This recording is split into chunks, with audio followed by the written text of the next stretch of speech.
The next guest that we have, stepping up, a familiar face that for those who are part of Black Lives Matter LA, he's part of their team. He is also the executive director of the Fannie Lou Hamer Institute, a longtime political organizer. Akili, good morning. Good morning, Dominique. How are you? I'm blessed. How are you this morning, sir? More pressingly. Yes, I'm fine. Yesterday was a harrowing day for us, and for many of us, if you looked at the videos and were there, I mean, it looks exactly like what happened at the Edmund Pettus Bridge some 55 years ago.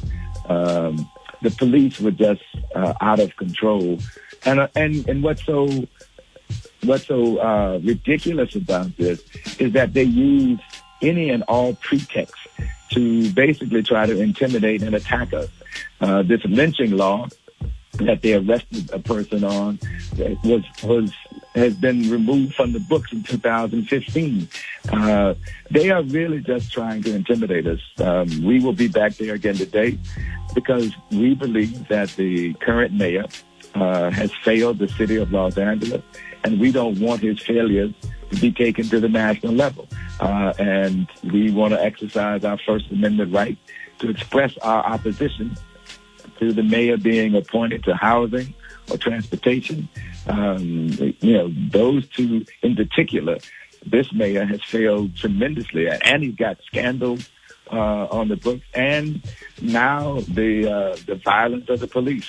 So Black Lives Matter has been at the Getty House, which is owned by the people, by the way, the public house, for the past 13 days. The day will make day 14, expressing our opposition to the mayor being appointed to any position, a federal position within the cabinet or a cabinet position within the Biden administration. Right. So we have been intimidated by the police. Basically, yeah. That's what they've been there for, to intimidate us, or to try to intimidate us. So for people who were not on social media or on the news yesterday, the Black Lives Matter protest Sunday morning, it's been every morning at 9. And I know that it was Sunday, so there were kids there, and there was a Sunday brunch that was part of the protest in front of the Getty House, which is the mayor's residence, and it is, as you say, owned by the city, owned by the people. And I saw the video. I wasn't there, but like at many protests, you see lots of LAPD standing around. They, supposedly for security reasons, they stand around the perimeters. This time they charged across the street and started hitting people with billy clubs, and I mean, it was just they say in their press release that this was because they were trying to arrest someone who was using a bullhorn. To me, that is just the most ridiculous excuse ever. It's a protest. People use bullhorns. Oh, well, they can only be so loud. If you're really trying to improve your relations with the community, if you're really trying to allow people their right to protest, if you really are about, not just cracking heads, then why would you escalate a scenario because someone is using a bullhorn, especially when there are children and disabled and elderly people there? It's a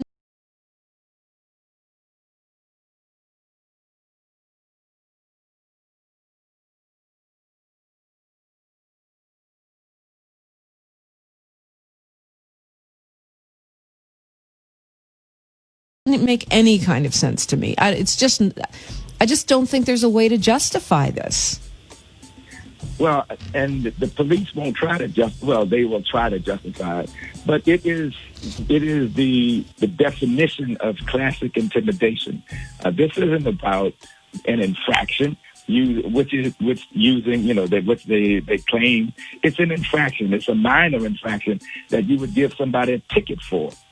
Even if you warned them a couple of times. And so this isn't about that infraction. It's about them trying to intimidate us, them trying to assert their power. And it is a classic example of why the LAPD is not trusted or liked, particularly within our communities, but because they have this need to exercise that power. That's why they're not trusted. And for them to rely on some kind of antiquated and outdated legislation for why they arrest people. I was the person on the ground that people were actually, and I appreciate this, people were actually trying to protect and help me get up. But, and the other thing that was just completely ridiculous and absurd about this is that they claimed that they sent in 4 officers. No, they lined up in a scrimmage line, blocked off the street, and charged us. That's ridiculous because you can see what happened on tape. I mean, why are they? Yeah, well, that's just not credible. And even if it was 4 officers, why are you having people go in like that and escalate a situation? As you said, they've got everybody on video now. They're recording protests. That was widely reported. They can come back and circle back and give you that ticket. So why create chaos? If your training now is meant to be de-escalation, you didn't show it.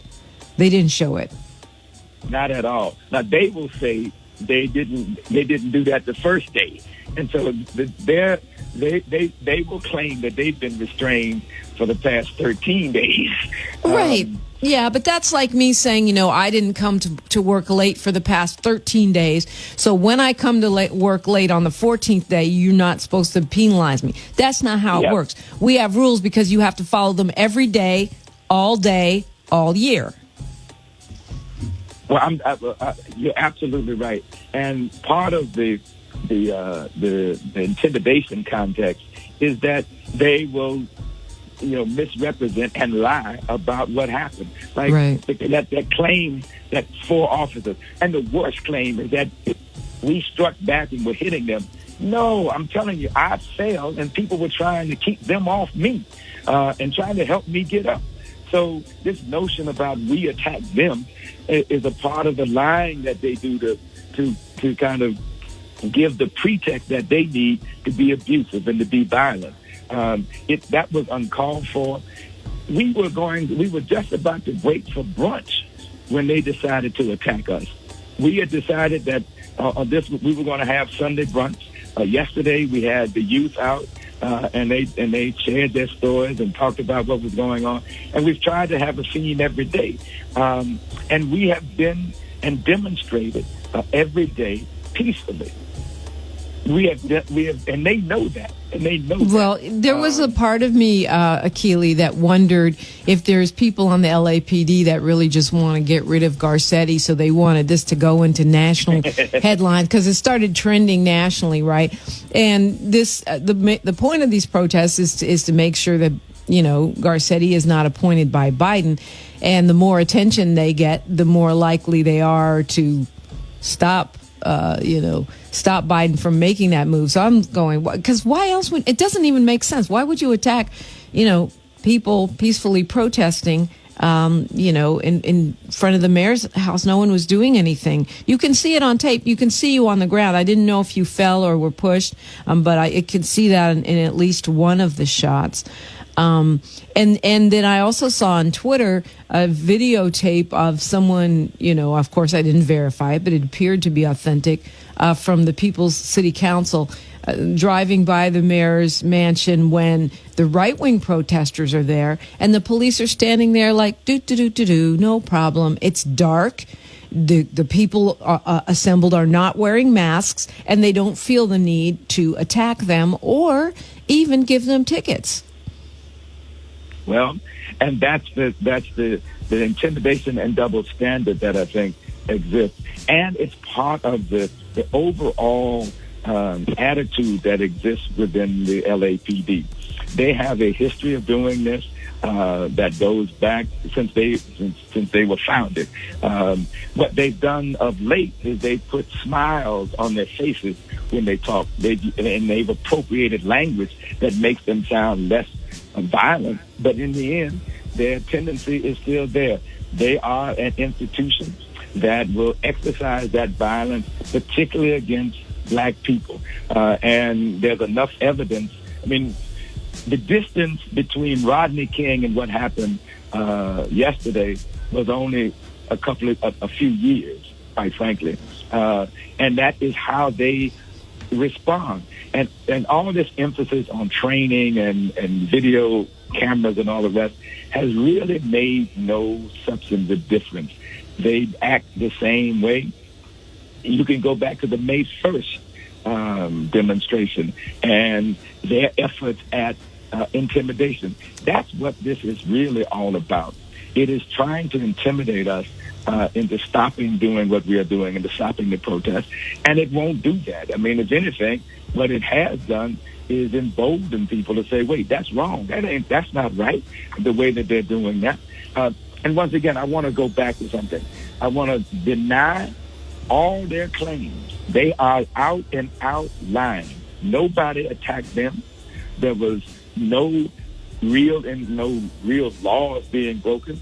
We were peacefully protesting as we have been for the past 13 days, and they attacked us. It escalated unnecessarily, and they attacked us. Well, you can hear it on the tape. There's a long line of officers, in their riot gear across the street from the protesters. And then you can hear one of the officers going, "Let's go." And he's not addressing 4 people. He's addressing the whole group. And then you see them start marching in mass across the street and swinging the club. And I mean, there's a lot of different angles because there were a lot of people at that protest. There's a lot of different video on Twitter. You can go up there and see it for yourself. LAPD was trending nationally. Do we have a statement yet from the mayor? Because I haven't been able to find one. We don't know that whether he's made a statement or not, or whether anything has come from his office. And we are looking for 2 statements. One, that he is not. He will reject a secretarial position within the Biden cabinet. And 2, the condemnation of LAPD. Neither have happened, by the way. Yeah, I don't see anything. I mean, I was, all over the news sites looking, and I haven't seen anything. And it surprised me because here we have a mayor who calls himself a progressive. And if I'm a progressive and police are beating people up on my behalf because of their protesting in my house, I might not be happy about those protests, but I'm going to definitely immediately distance myself because it just sounds crazy. Like I'm saying that I'm a progressive and I'm defunding the police, and I'm in signing off on a budget that does have some reallocation of funds from police enforcement services to other kinds of services. But at the same time, I've got police beating people up on my behalf in front of my home. I'm going to have to talk about that right away. And I don't understand there are other politicians, quite a few, that actually did speak and tweet about it. But from what I can see, the mayor is not one of them. You've got Assembly Member Miguel Santiago tweeting, Representative Jimmy Gomez. You've got our new city council member, Nithya Raman, that have all, said this is not okay, as she's a council member elect, and that's her district. But as far as I can tell, no word from the mayor. What do you make out of that, Akili? Well, I think it's a part of the same pattern, and I want to just highlight one thing. Whatever cuts that were made, that $150 million, that was done under pressure. He didn't decide to do that out of a sense of enlightenment. He didn't decide to do that out of a sense of we need to rearrange the spending. There was hundreds of thousands of people in the street demanding that divest, invest. He didn't come. This is not a sense of recognition on his part. So first, I want to make sure that we understand where that comes from. But the fact that he hasn't issued a statement reinforces in our mind why he doesn't need a cabinet. He doesn't deserve a cabinet position. He has, I think, been an example of the kind of, put a smile on white supremacy and appropriate language so that it doesn't seem so harsh. But in the end, the public policy is still the same. The public position is still the same. So the police are abusive, like they were to us yesterday, and he says nothing about it. Where is his progressivism now? And that's why we are there every day, and we will be there again today. At 9 a.m., yeah. Yep. We march in and we make our presence known, and we'll continue to do that. And once again, he can stop this right now by simply saying, he is not seeking, nor will he accept a cabinet position, and he can condemn the police for their abusive actions yesterday. And to your point about the cuts, the budget cuts, which, by the way, I trust policy changes more than budget cuts, because people can always put money back in budgets, and the public may or may not know it. But Chief Moore was out at the gun buyback talking about how gun violence has increased in LA, and it's a pretty bad increase. We're seeing this across the country, by the way, under the pandemic. But he's using that as a reason to say that the cuts are problematic, the budget cuts, the reallocation of resources connected to the protests, he's saying, will destroy public safety. That's a quote from Chief Moore that was reported in CBS, local CBS. What are your what's your response to that? Well, first of all, he has this very narrow definition of public safety.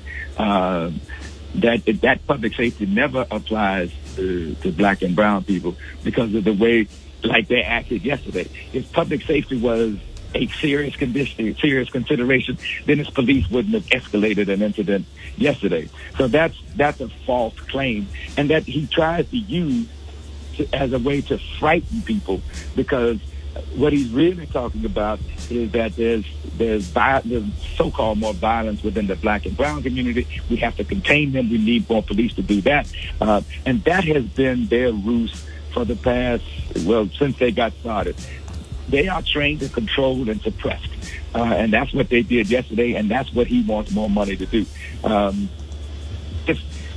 And we have learned, and there's certainly enough evidence of this, that what is real public safety is resources in communities, not over-policing, not police on every corner, and if you listen to the narrative that the police have put out since time began, is that we are a dangerous people, and that we have to be contained and suppressed, because there are gangs on every street corner in every community, and they're standing there, and they're going to threaten the rest of the city. That's the message that every police chief has promoted, including Parks. Every police chief has promoted since I can remember. Right, and what do we expect? What do we expect them to say? More money. Right, and what do we expect them to say? Take away my money? I mean, I think the fact that they're in the press going, oh, we're shutting down the sexual assault unit. Well, that shows you where your priorities are, because there's other cuts you could make, right? And so to me, I don't expect them to say, oh, please keep cutting our budget. Nobody would do that, but they can, try to scare people along the way. So I'm glad you made that clear. Akili, we are out of time. What can people do? How can they help?